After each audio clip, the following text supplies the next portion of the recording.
नमस्कार।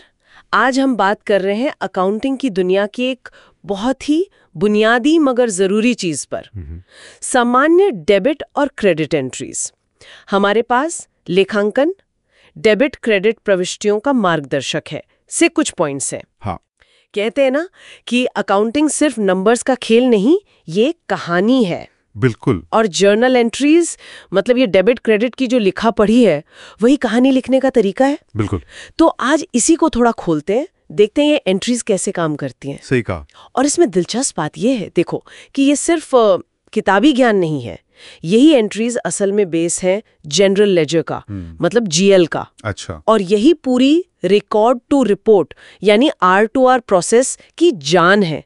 आजकल सब ERP सिस्टम्स में होता है, SAP, Oracle वगैरह। हाँ। लेकिन सिस्टम कोई भी हो, ये डेबिट क्रेडिट का लॉजिक समझना ही फाइनेंस की भाषा समझना है बेसिकली। बिल्कुल। अच्छा, गाइड में कुछ बहुत आम एंट्रीज का जिक्र है, जैसे सबसे कॉमन वाली नकद बिक्री, मतलब कैश सेल्स। हाँ। इसमें है कि कैश डेबिट होता है और revenue credit, DR cash, CR revenue.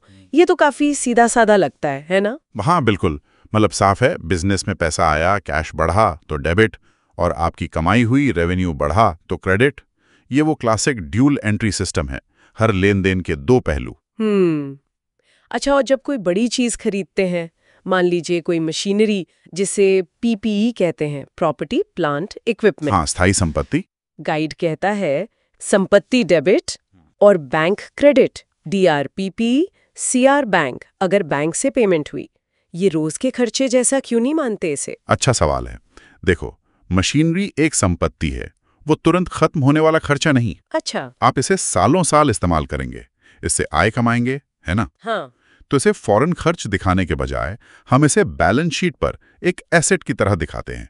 संपत्ति बढ़ी तो डेबिट, ओके। और बैंक से पैसा गया तो बैंक बैलेंस कम हुआ, इसलिए bank credit. Depreciation expense debit और accumulated depreciation credit, DPX, cred, एक्डेप।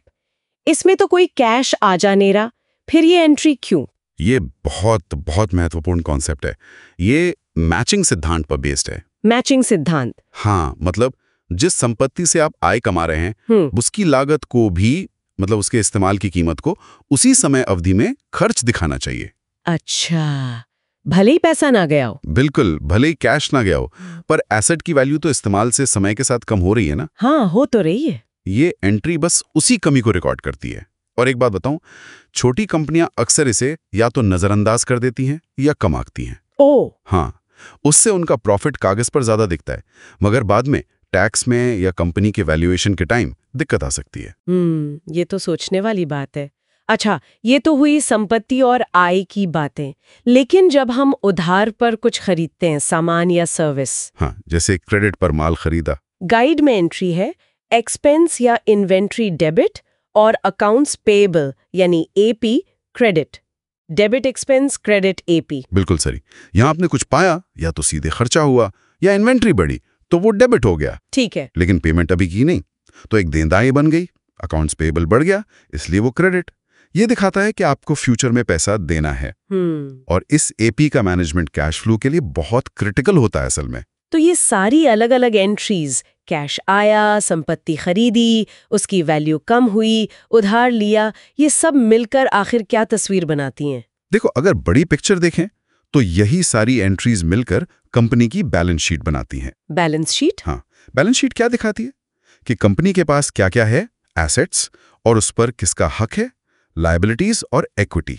इन एंट्रीज को अगर ठीक से समझ लिया जी, तो महीने या साल के अंत में अकाउंट जल्दी क्लोज होते हैं, ऑडिट की तैयारी अच्छी होती है। हाँ, मतलब सब स्मूथ चलता है। बिल्कुल, और मैनेजमेंट फाइनेंशियल फैसले बेहतर ले पाता है। ये सिर्फ डेबिट क्रेडिट करना नहीं है, ये बिजनेस की हेल्थ समझना है। ERP सिस्टम्स इसी डेटा को यूज करके तो रियल टाइम रिपोर्ट्स देते हैं। तो कुल मिलाकर ये डेबिट क्रेडिट के नियम एक तरह का ढांचा है, एक सिस्टम है, जिससे बिजनेस के हर लेन देन को रिकॉर्ड किया जा सके। जी, चाहे संपत्ति खरीदना हो, बेचना हो या उधार लेना हो, सब कुछ ट्रैक पर रहता है। हाँ बिल्कुल, ये नींव तो बहुत मजबूत है। लेकिन यहाँ एक दिलचस्प सवाल भी उठता है। क्या? कि क्या ये जो पारंपरिक एंट्रीज हैं, ये हमेशा काफी होती हैं? जरा सोचो, आजकल के जो नए बिजनेस मॉडल्स हैं, जैसे जैसे सब्सक्रिप्शन सर्विसेज हैं या फिर ये डिजिटल एसेट्स का मामला है, क्रिप्टो, एनएफटीज वगैरह। हाँ, वो तो बिल्कुल नया है। तो क्या ये सब इन पुराने डेबिट क्रेडिट के नियमों में ठीक से फिट बैठते हैं या फिर ये नए मॉडल अकाउंटिंग के भविष्य को ही बदल देंगे? ये वाकई सोचने वाली बात है। हाँ, ये भविष्य के लिए एक बड़ा सवाल है। इस दिलचस्प चर्चा के लिए बहुत बहुत धन्यवाद।